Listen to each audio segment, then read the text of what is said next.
Finding the distance between 2 points is a pretty common next step when you're taking a pre-calculus class once you learn about graphing points and functions. So in today's video, I'm going to be showing you exactly how to find the distance between 2 points, and I'm going to be showing you the easy kind of shortcut method that you can apply to find this on your own very easily. So if that sounds good to you, be sure to stick around at the end of the video.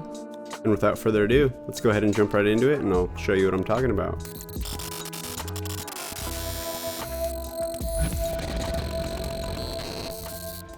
Plot the points, find the distance between the points, and find the midpoint of the line segment joining the points. So the 2 points we have are 1, 12, and 6, 0. So first step, plotting the points. Now that's going to be very similar to what we just did in our scatter plot example. Basically, we just need to start with an x-y axis. We have y.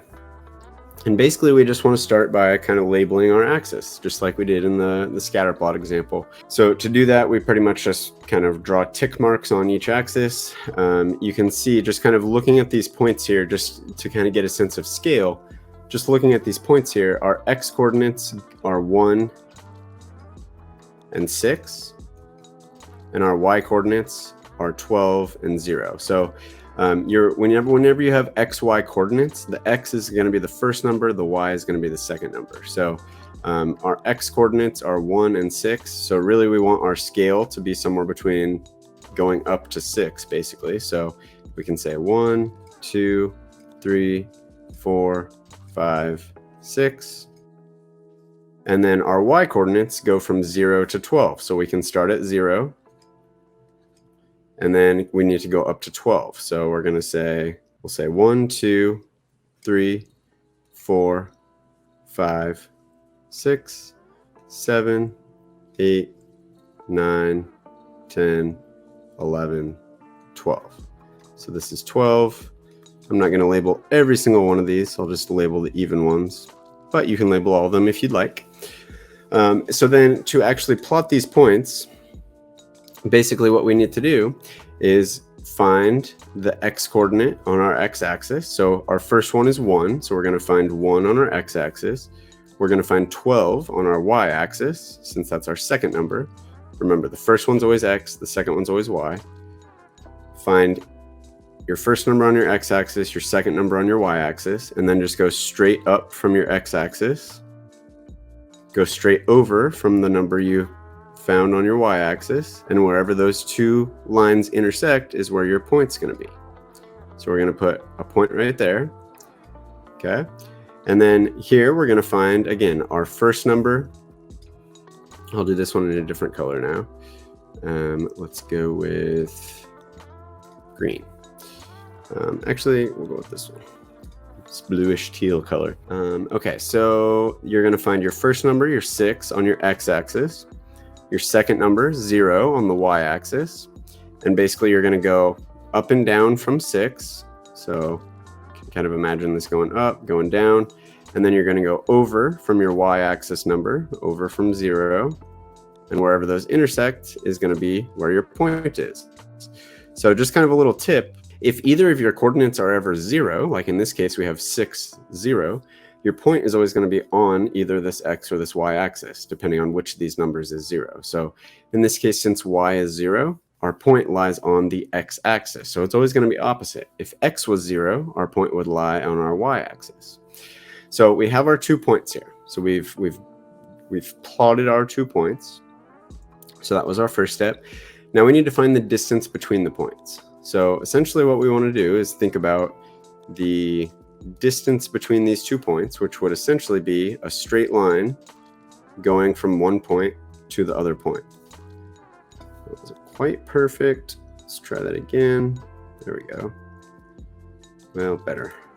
Kind of went off course there at the end. There. So we have this straight line. So basically what we're trying to do is measure the distance of this straight line that connects these 2 points. If you are getting some value out of this video so far, do me a favor, smash that like button down below. That's a huge help to my channel so I can keep making more videos like this. And hit that subscribe button while you're down there too. I come out with lots of math tutorials like this. Should help keep you crushing it all term long in calculus, pre-calculus, whatever math you're taking. Just hit that subscribe button and I'll help you out. Really, to do this type of a problem where we're trying to find the distance between these 2 points, really all we need to do is use the distance formula. So there is a very convenient formula to find the distance between 2 points, which is this. The distance between a point x1, y1, so if you have 2 points, x1, y1, and x2, y2, so that really just means one x coordinate, one y coordinate, a second x coordinate, a second y coordinate, which is exactly what we have here, right? You could just think of this as x1, y1, x2, y2, your first point and your second point. The distance between these 2 points is just going to be the square root of, in parentheses, x2 minus x1 squared plus, in parentheses, y2 minus y1 squared. Okay, so essentially all we have to do is plug in 1 for x1, 12 for y1, 6 for x2, 0 for y2 into this distance formula, and we'll be able to find the distance between these 2 points.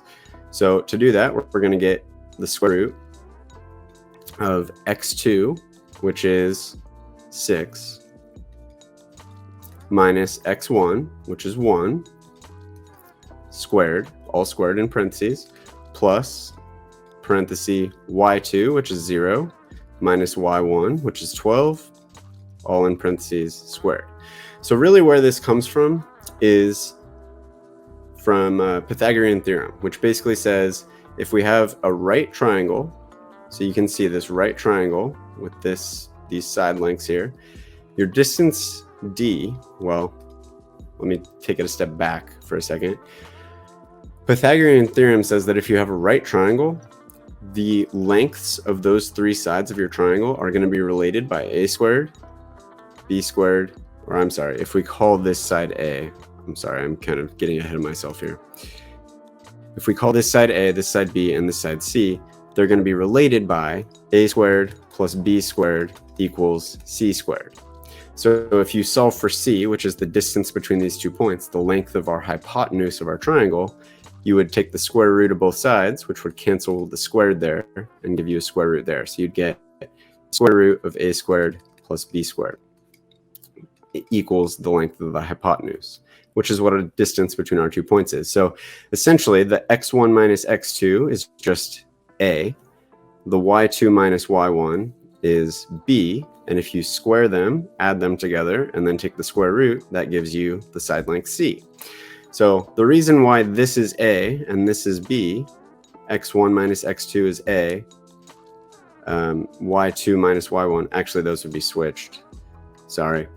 X2 minus x1 would be our b length here, y2 minus y1 would be our a length here, is because if you're looking on a 2D number line, which is all this is, if you're just looking at your y-axis or your x-axis, that's just a 2D, which just means a straight line number line.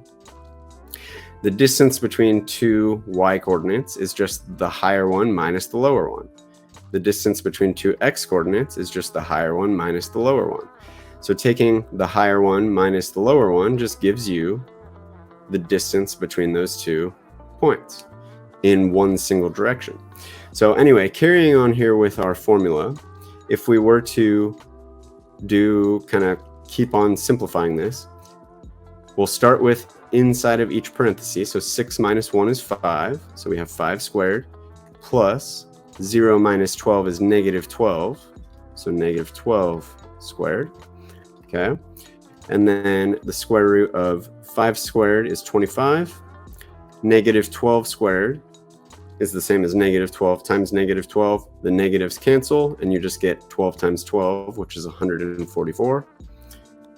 Then 25 plus 144 should be 169. And the square root of 169 is 13. So basically the distance between these 2 points, 112 and 60, should be 13. So that would be the distance between those 2 points. Hey, you made it to the end of the video. I'm guessing that means you probably found this video pretty helpful. If so, just hit that subscribe button right over there. You can subscribe to my channel. I'll be coming out with plenty more videos that you will also find helpful if you found this one helpful on the topics of calculus and precalculus, so we can keep crushing it all term long. Just click right over there and I'll see you for my next video.